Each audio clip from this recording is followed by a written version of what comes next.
wabarakatuh. Sore hari ini tepat pukul 16:35. Seperti janji saya di medsos, beberapa postingan dan story di WhatsApp, saya mengundang satu narasumber di studio podcast media Suara Palu. Saya sebut saja namanya Bung Idaham Petalolo. Assalamualaikum, Bung. Waalaikumsalam. Luar biasa.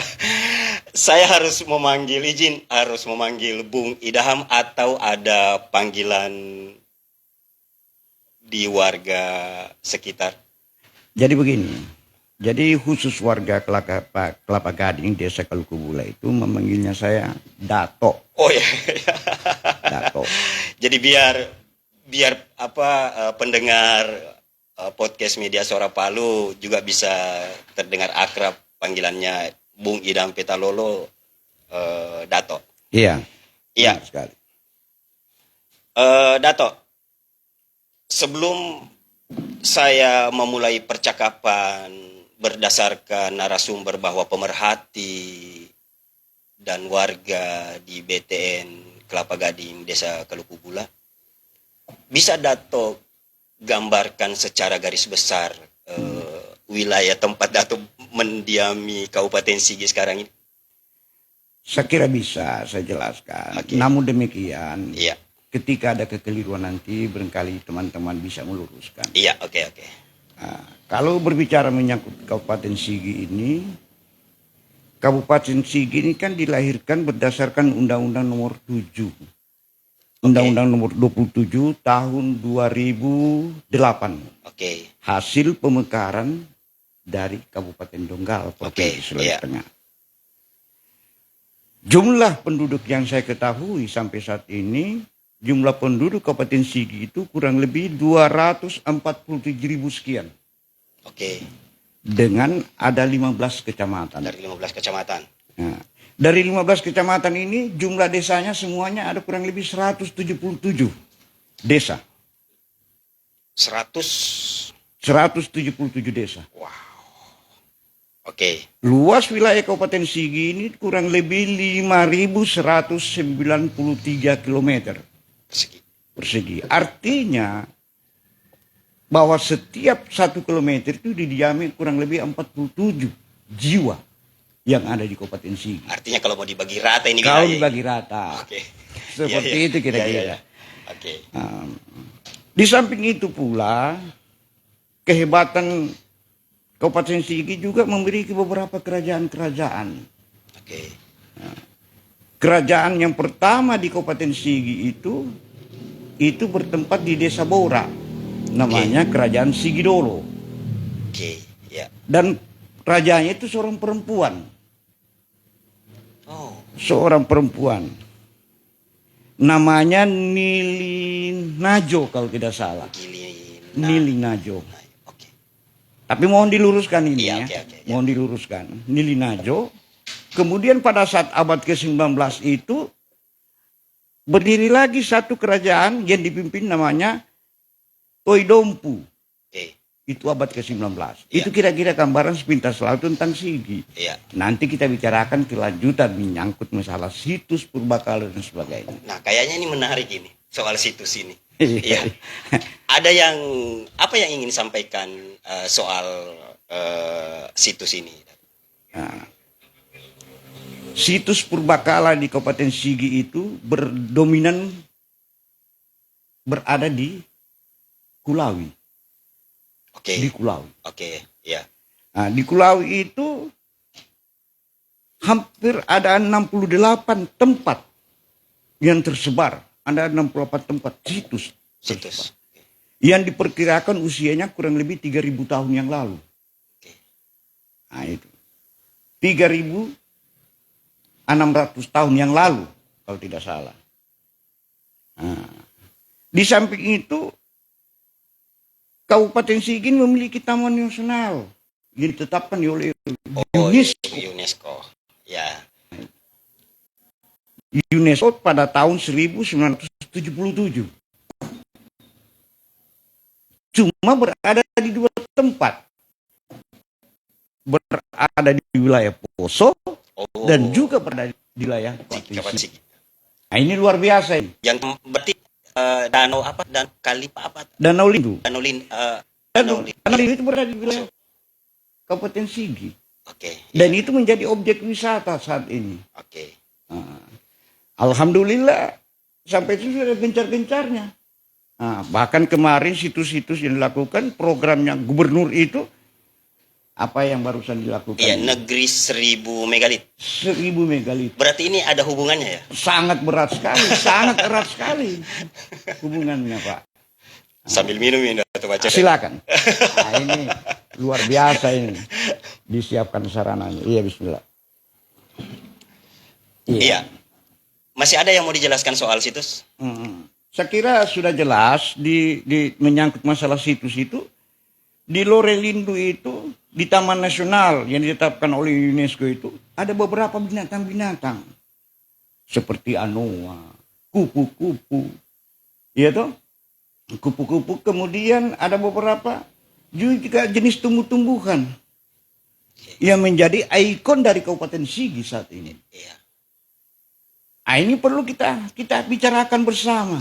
Iya, soal itu saya juga sempat melihat beberapa wisatawan itu berkunjung ke sana itu hanya ingin datang melihat burung.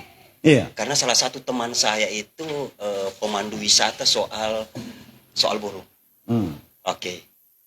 Nah, situ ada burung maleo juga, ada maleo. Oh, iya. Dan maleo ini hampir tersebar di semua di Pulau Sulawesi, di Banggai juga ada maleo, gitu. Di Sulawesi Barat juga ada maleo. Dan Kabupaten Sigi memiliki juga burung maleo. Oke. Nah, itu. Nah, di sini juga Kabupaten Sigi memiliki beberapa tempat-tempat wisata. Misalnya air terjun di Wera yang ada di Dolo Selatan. Oke. Ya toh? Kemudian ada juga tempat ini apa namanya ini?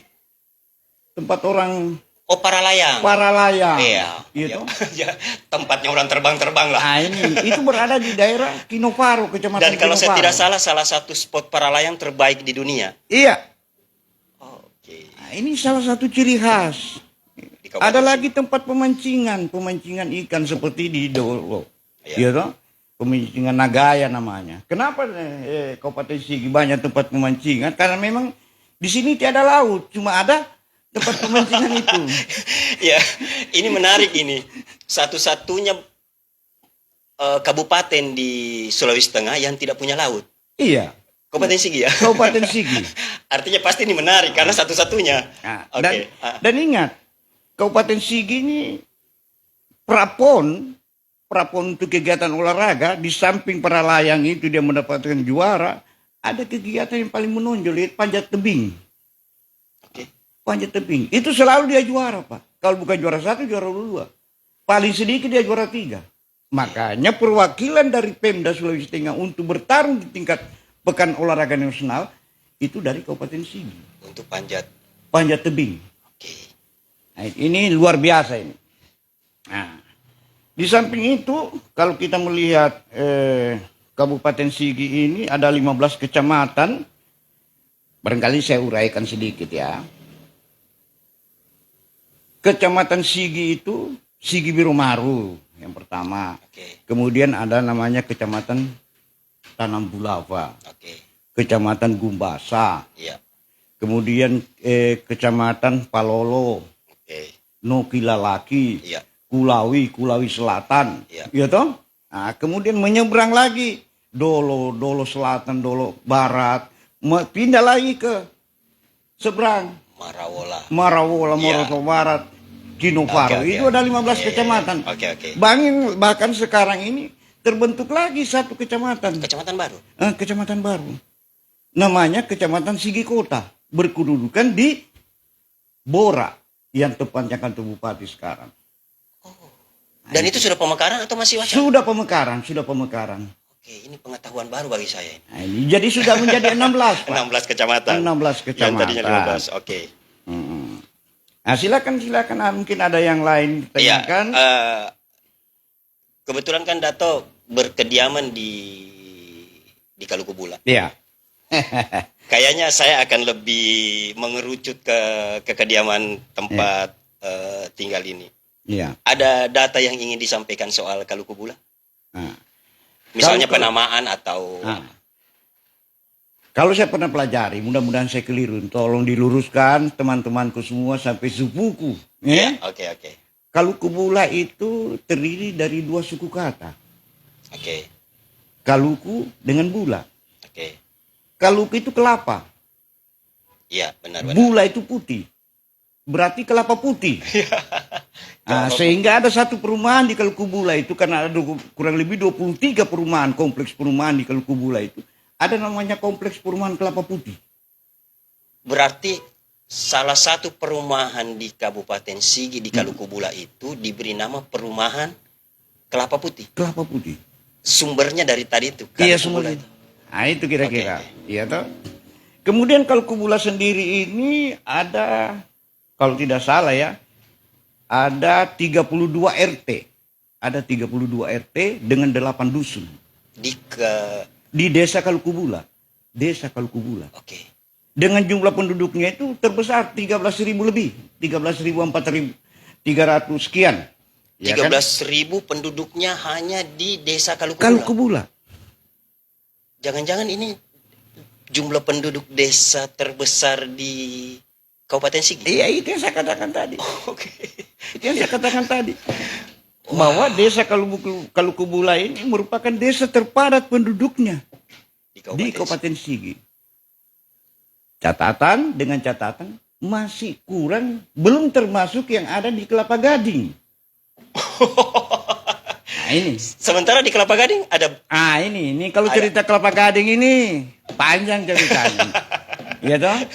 Tidak apa-apa. Hari ini waktunya Dato untuk bercerita. Sengaja saya mengundang Dato untuk menceritakan itu. Begini. Iya. Kelapa Gading itu, saya masuk di Kelapa Gading itu sekitar bulan Mei 2018, sebelum gempa. Oke. 2018. 2018. Iya.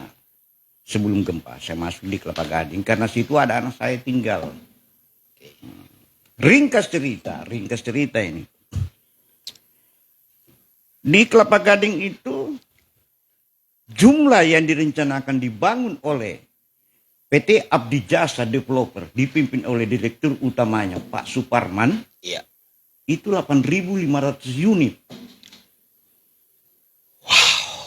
Nah, perumahan BTN Kelapa Gading ini namanya Perumahan 1000 dulu. Oh, jadi orang-orang dulu tidak menyebutnya Kelapa Gading. Iya, Perumahan 1000. Perumahan 1000. Yang berada di desa Kalukubula. Iya, oke. Nah, dalam perjalanannya ini, perumahan Kelapa Gading sampai saat ini sudah terbangun kurang lebih 3.400 unit. Dari rencana 8.500 unit. Berarti sudah setengahnya ini. Sudah hampir setengah. Kita bisa bayangkan berapa jumlah penduduk yang ada di situ. Contoh, saya kasih contoh. Oke. Kenapa mereka anggap saya sebagai pemerhati penduduk warga Kelapa Gading? Iya. Karena saya tahu persis kondisi yang ada di Kelapa Gading. Oke. Misalnya. Saya kasih contoh. Iya. Penduduk di Kelapa Gading yang saat ini yang ditempati rumah itu ada kurang lebih 3.200 rumah ditempati, Pak. Dari 3.400 yang terbangun. Oke. Nah, kalau kita kalikan saja suami istri, Berarti ada 6.400. 6.400, Pak. Jiwa. Iya. Dari 6.400 jiwa ini, baru kurang lebih 30% yang memiliki tanda penduduk KTP. Yang KTP Sigi, dalam hal ini desa Kalukubula. 30%. Baru kurang lebih 30%, Pak. Berarti kurang lebih 3.000 lah. 4.000-an. Oke. 4.000-an. Kurang lebih. Yang belum memiliki KTP Kalukubula, yang belum memiliki KTP Sigi. Dari mana asalnya itu? Warga kita yang masuk di situ, itu ada dari Kota Palu, ada dari Makassar, ada dari Sulawesi Barat, bahkan ada dari Gorontalo. Yang dominan di dalamnya situ yang paling banyak adalah orang Kulawi. Masih ber-KTP Kulawi. Oke. Nah. Berarti soal identitas penduduk itu dalam hal ini KTP, berarti masih sekitar 4.000 Masih kurang lebih 4.000. yang sudah, Iya, yang belum. berarti Yang baru 2.000 ya. Baru kurang lebih 2.000. Nah, caranya ada Ah. enggak? Ada enggak? Ini. Ini asik ini. Ya karena sebagai pemerhati tentu ini menjadi masalah. Hmm. Ada solusi yang ditawarkan ke atau bagaimana? Jadi begini. Saya renungkan beberapa hari, berapa bulan yang lalu, Oke. dan berhari-hari, bahkan 2 sampai 3 hari saya renungkan, ada satu solusi. Sehingga saya lakukan saat itu, mengkomunikasikan Ya. ke pemerintah desa. Dalam hal ini RT, kepala dusun, kepala desa, bahkan di tingkat kecamatan, terkait menyangkut masalah kependudukan yang Administrasi dikelapkan. kependudukan. Administrasi. Iya toh? Saya koordinasi dengan Dukcapil Kabupaten Sigi. Bahkan saya koordinasi dengan Pak Bupati, Pak Irwan. Pak Irwan Lapata Esos Oke. MSI. Jadi sampai sejauh itu Dato melihat masalah ini, ada masalah administrasi di sekitarannya Dato ini. Olehnya itu sehingga bulan 7 kemarin, bulan 7 2023, Dukcapil melakukan gerakan dengan mengacu Undang-Undang Nomor 24 tahun 2013 tentang administrasi kependudukan. Oke.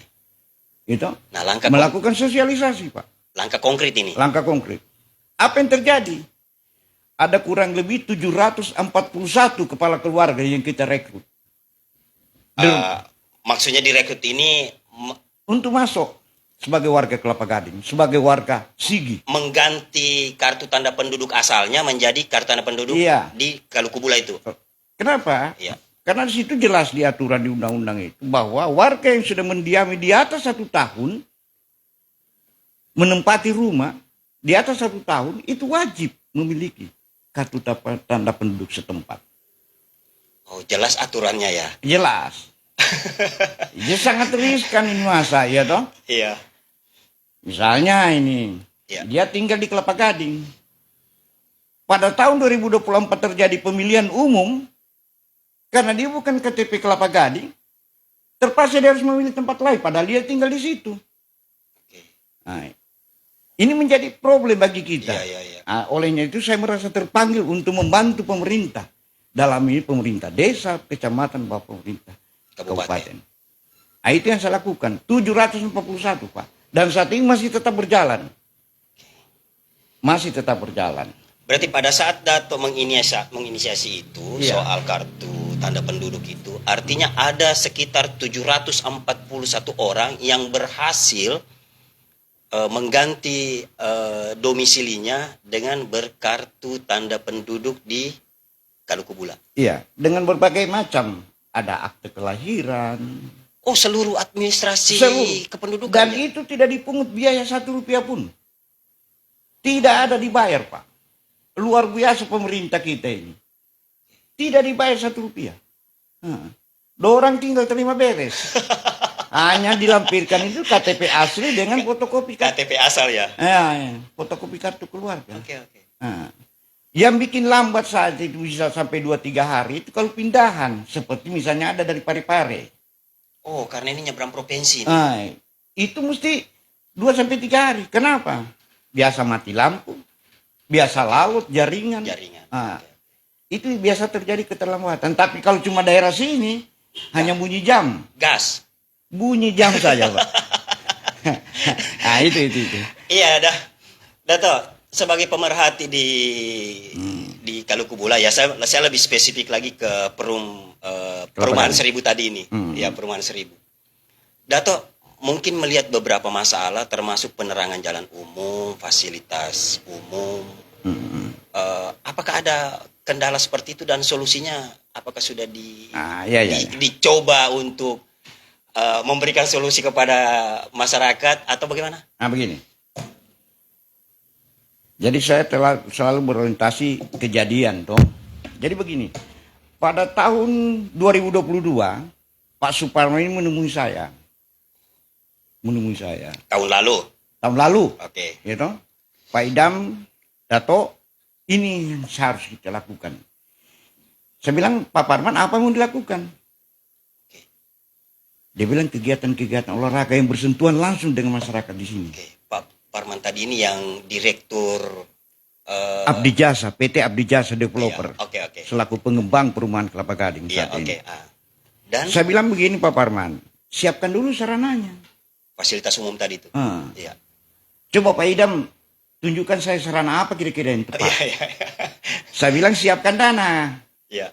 Dana harus siapkan. Kalau misalnya siap, saya akan tunjukkan ini bahwa olahraga yang fasilitas ini yang Bapak yang bisa bangun. dihadirkan. Apa semua itu? Dalam perjalanannya saya sudah ajukan dalam perjalanan, alhamdulillah tepat tanggal 31 Desember peresmian beberapa fasilitas yang ada di Kelapa Gading terdiri dari ini.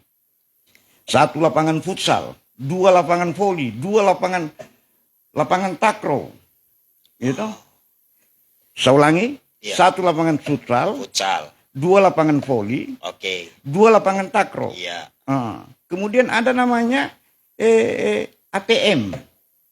Oh, fasilitas umum ya. Ada ATM, ada TK, ada posyandu. Masing-masing satu itu. Bahkan ada gym. Tempat Ini para ibu-ibu paling suka saya lihat itu. tempat bekasi otot-otot. Bekasi otot-otot. Nah, seperti itu. Iya toh? Ya, oke. Itu diresmikan serentak oleh Bapak Bupati. Oke. Pada tanggal 31 Desember 2022. 22. Bapak Irwan Lapata yang resmikan. Dan barusan ini diresmikan lagi lapangan Pak, serbaguna. Yang luasnya itu 60 kali 90. Bisa menampung kurang lebih 2.000 orang. Dan bisa dipakai oleh masyarakat Kelapa Gading. Silakan. Apa saja situ? Tempat pesta boleh. Oh, Jadi harapannya Pak Parman itu tidak ada lagi pesta di lorong-lorong. Tidak di jalan-jalan. Silakan iya. tempat itu. Silakan. Terbuka. Situ ada tempat karate. Situ karate, taekwondo. Oke. Gitu. Ada juga senam kebuga apa DP namanya yang tiap Zumba apa? Zumba itu. Nah, Zumba. Iya, kayaknya emak-emak yang lebih paham itu. Nah, itu. Nah, ini luar Oke, biasa. iya. Dan itu dibagi tiga kegiatan. Dalam 1 minggu 3. Misalnya 2 hari karate, 2 hari taekwondo, 2 hari zumba. Dalam 1 minggu itu. Jadi Oke, jadi ritme kegiatan itu ada. ada. Dan berkesinambungan. Nah, dan ketua karate di Sulawesi Tengah ini Pak Iwan. Bupati kita ini. Oh, ketua Inkai Sulawesi Tengah Pak Irwan Lapata. ini. Bupati Sigi ini. Makanya dia itu sangat antusias untuk hadirkan luar biasa. Seperti itu Pak. Kita ngopi dulu Dato. Nah, iya. Kita ngopi dulu santai. Nah, itu. Karena ini obrolan santai ini Dato, obrolan santai. Kemudian di blok di Kelapa Gading ini sini itu sudah ada 85 blok Pak.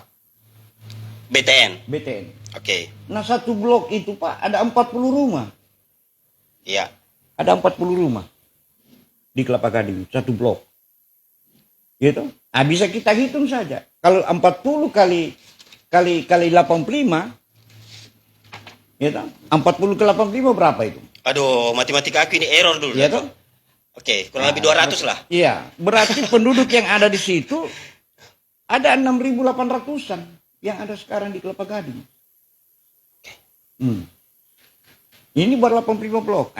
Kaitannya tadi pertanyaannya Bapak menyangkut masalah sarana yang lain. Iya, oke, sarana yang lain. Seperti lampu, jalan.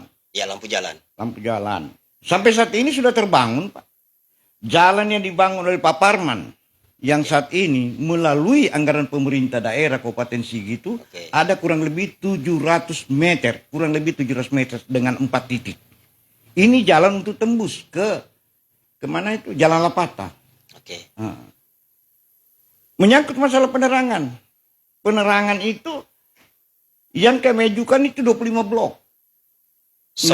Nah, kalau 1 blok itu ada 4 tiang, berarti ada 100 mata lampu penambahan. 100 tiang, 100 mata lampu penerangan jalan umum PJU. Iya. 100. Dan ini sudah proses sementara berjalan. Dan insya Allah minggu kedua bulan November ini sudah terpenuhi sebagian kecil untuk yang 100 itu. Mungkin ada kurang lebih 20-an. Yaitu 15 sampai 20. Karena dia bertahap turun anggarannya. Yang Untuk 15-20 ini sisanya atau baru? Yang baru ini, Pak. Oke. Yang baru. Yang baru. Nah, kalau jalan sudah berjalan. Sudah mau selesai. Dan insya Allah akhir November ini sudah selesai jalan sepanjang 700 meter ini dengan cor. Iya, Dato. Ada hal yang mengganjal di hati saya. Saya ingin menanjamkan pertanyaan situ. Bagaimana Dato bisa meyakinkan pihak pengembang itu bahwa ini adalah kebutuhan, dan bagaimana Dato meyakinkan pemerintah kabupaten, dalam hal ini bupati, bahwa itu adalah kebutuhan masyarakat? Nah, jadi saya itu ketika melakukan pendekatan ada 3 yang saya lakukan, Pak. Oke. Pertama itu pendekatan kultur. Iya. Kemudian pendekatan kultur, kemudian pendekatan religius, pendekatan sosial. Ada 3 pendekatan. Jadi kalau mau melumpuhkan seseorang melalui pendekatan, ada 3 pendekatan itu. Ada Pak ilmu ke saya ini. Nah, ini nih. Nah, Kultur, sosial, religius. religi. Oke. Ah. Woi, dapat ilmu kita ini. Jadi pendekatan religius misalnya kalau kita berhadapan di luar agama Islam, Iya. bukan berarti kita jual akidah. Oke. Tidak seperti itu yang dimaksud Oke. pendekatan religius. Kita bergabung sama mereka bukan berarti kita jual akidah. Oke. Nah, pendekatan Kultur, kultur, karakter masyarakat. Ini kita harus tahu karakternya, karakternya. penduduk setempat. Penduduk setempat. Kemudian pejabat kita tahu apa hobinya dia ini. Oke. Jangan kita misalnya Iya. Bapak hobi durian. Ya kan? Iya. Saya tawarkan mangga kuini. Kan tidak tepat itu. Minimal baunya pasti Bapak senang. Nah, ini kira-kira. Nah, itu. Oke. Jadi Seperti ada itu. Oke. Jadi ketika mendengar menginisiasi sesuatu, ternyata ada pendekatan-pendekatan yang Pendekatan-pendekatan. perlu dilakukan. Iya. Oke. Datuk, saya lanjutkan lagi nih penerangan jalan ini. Ini Kelapa Gading butuh berapa penerangan jalan totalnya? Kalau penanganan jalan sampai saat ini kita butuh kurang lebih 142 mata lampu lagi. Itu yang baru atau sebagian mau Itu diperbaiki? yang baru. 104. 42 mata lampu. Dan dengan kurang lebih 85 blok tadi itu. Dan ini sudah diiakan pemerintah kabupaten semuanya? Tidak. Yang disetujui pemerintah itu baru 100. Itu pun bertahap. 100. Wih, luar biasa ini kalau Yang karena saya ajukan 100 disetujui 100 tapi bertahap. Oke. Jadi memang meskipun kebutuhan 142, tapi Dato Kita ajukan Dato ajukan 100 dan ternyata disetujui semua. disetujui semua. Tetapi Meskipun bertahap. meskipun Iya, bertahap. oke. Nah, ya toh. Alhamdulillah. Namun demikian nih, pakai tanda kutip Iya, oke. ini. Namun demikian bahwa lampu yang mati sekarang tidak di luar dari 100 itu yang sudah mati kan, itu diganti. Oh. Diganti, Pak. Diganti. Sehingga kemarin setelah saya hitung ada kurang lebih 36 buah mata lampu yang mati. Oke, artinya sudah ada fasilitasnya itu lampu, sisa mau diganti lampunya. Diganti dia punya warna biru itu. Oke. Yang otomatisnya itu oke. diganti. Dia akan hidup ulang. Oke. Dan ini sudah berjalan. Sudah 36 mata lampu yang sudah diganti. Sudah diganti. Jadi minggu depan ini Awal November berarti. November sudah menyala yang baru 15 lagi dengan berbagai macam blok yang kita isi. Oke, berarti sudah hampir setengahnya ini minggu depan ini. Ya, seperti itu. Itu kira-kira gambaran. Nah, itu kira-kira yang saya bisa lakukan untuk kepentingan warga sampai subuhku semua yang ada di Kelapa Gading, khususnya di Kelapa Gading dan pada umumnya Desa Kalukubula. Nah, itu kira-kira gambaran-gambaran gitu, sehingga harapan saya ke depan ini mengenai ini kan ada pertarungan politik ke depan ini. Iya, tahun 2024 bulan Februari tanggal 14 kalau tidak salah ya. Iya toh? Iya. Nah, ini sebagai masukan kepada yang mau berkompetisi. Yang mau bertarung ini. Yang mau bertarung. Nah, ini Kelapa Gading cukup besar, Pak. Nah, Kabupaten apa itu Dapin 1 Sigi saja itu Meliputi Untuk meliputi dapil. 3 kecamatan, Pak. Oke, kecamatan. Sigi Biromaru, Iya. Tanam Bulawa, dan Gumbasa. Itu kurang pemilihnya kurang lebih 58.000, Pak. Hampir 40% dari jumlah penduduk di Kabupaten Sigi berada di 3 kecamatan ini. Ngeri nih. Tempat berkompetisi memang ini. Ah, itu kira-kira gambaran saya. Iya. Oke, Dato. Sebelum kita mengakhiri Iya. perbincangan kita ini sebagai pemerhati dan warga di BTN 1000 BTN Kalukubula ini, apa yang ingin Dato sampaikan buat warga terkait misalnya soal keamanan, soal kerukunan warga dan seterusnya apa? Silakan Dato. Saya kira begini, ini kan dalam waktu dekat ini sebenarnya sudah lama program ini saya melakukan, bahkan saya sudah buatkan anggaran dasar anggaran rumah tangga. Jadi dibentuk nanti ini satu namanya perkumpulan, gitu, perkumpulan namanya perkumpulan atau wadah berhimpunnya warga di sini di Kelapa Gading itu namanya kerukunan warga Kelapa Gading. Namanya kerukunan warga. Kelapa Gading. Oke. Bukan kerukunan keluarga, bukan. Kerukunan warga. Kerukunan warga. Ya. Karena berapa macam warga di situ. Gitu? Berbagai macam suku, agama, dan ras. Iya. Nah, Oke. sehingga Perlu itu. kalau bilang kerukunan keluarga, dia hanya implisit. Iya, oke. Ah. Jadi kalau kerukunan warga ini besar dia. Besar. Oke. Nah, Menyangkut soal sosial. Yang duduk dalam kepengurusan itu keterwakilan dari semua blok yang ada. Kurang lebih 85 blok. Berarti satu blok nanti harus ada perwakilan. Nah, mesti ada perwakilan dong. Sehingga kita musyawarah itu enak. Kan seperti itu. Mengenai organisasi. Iya. Nah ini. Oke, iya, oke. Bapak tadi sempat Iya, ya, sempat saya singgung itu organisasi. Kalau organisasi ini sebenarnya sudah cukup lama saya berorganisasi. Gitu. Angkatan saya itu seperti Dari tahun tahun 87 sudah berorganisasi. sudah berorganisasi. Saya ketua PPM Donggala, Pemuda Pancamarga Donggala. Oke, iya. Kemudian jadi sekretaris KNPI Donggala, menjadi ketua KNPI. Lanjut. Itu menjadi pengurus KNPI Kabupaten Donggala, jadi sekretaris. Naik Kemudian lagi. tahun 2000 saya pindah ke Gorontalo. Jadi ketua KNPI lagi di Gorontalo, di Bonemolano. Waktu itu urusan kerja sehingga saya pindah ke jadi sana. pindah, oke. Nah, kembali bahkan saya masuk dalam kerukunan. Kerukunan keluarga. Lamahu. Oke. Di Gorontalo waktu di Gorontalo. itu. Iya. Nah, saya juga ditunjuk selaku sekretaris Badan Takmirul Masjid Baitur Rahim Provinsi Gorontalo. Nah, saya bergabung di situ. Itu ada pepatah bilang apa namanya? Di mana tempat Di mana kita berpijak, di situ langit dijunjung. ya itu yang saya lakukan sampai saat ini. Demikian pula saya di sini. Saya orang Donggala. Oke. Jadi di mana Dato berada itu artinya dalam mewakafkan dirinya untuk orang-orang di sekitar. Harus seperti itu, tidak bisa tidak. Sudah 2 ilmu saya dapat ini. Saya di organisasi ini, di Laskar Merah Putih. Dan terakhir saya pernah menjabat Wakil Sekretaris Jenderal Laskar Merah Putih di Jakarta. Wasekjen. Wasekjen Laskar Merah Putih di Jakarta. Dan Laskar Merah Putih ini pertama terbentuk di Indonesia ini di Kabupaten Donggala di Desa Pebunu waktu itu. Oh, belum mekar Kabupaten Sigi. Belum mengkar Kabupaten Oke. Sigi. Jadi di Pewunu Di Pebunu. deklarasinya. Ketuanya itu Haji Daeng Pawi. Itu ketua Laskar Merah Putih pertama di Indonesia. Nah itu seperti itu. Jadi pimpinan Fortanas waktu itu tahun 2017 saya selaku ketua panitia sekaligus steering committee Oke. di Gunung Sriwijaya. Iya. Jadi Dato, dari berbagai tadi yang kita perbincangkan ini salah satu yang paling menjadi bagian yang harus saya garisbawahi bahwa ketika kita berada di satu tempat, di lingkungan apapun itu, kita harus mewakafkan diri untuk bisa bermanfaat bagi orang banyak. Terima Iya. kasih.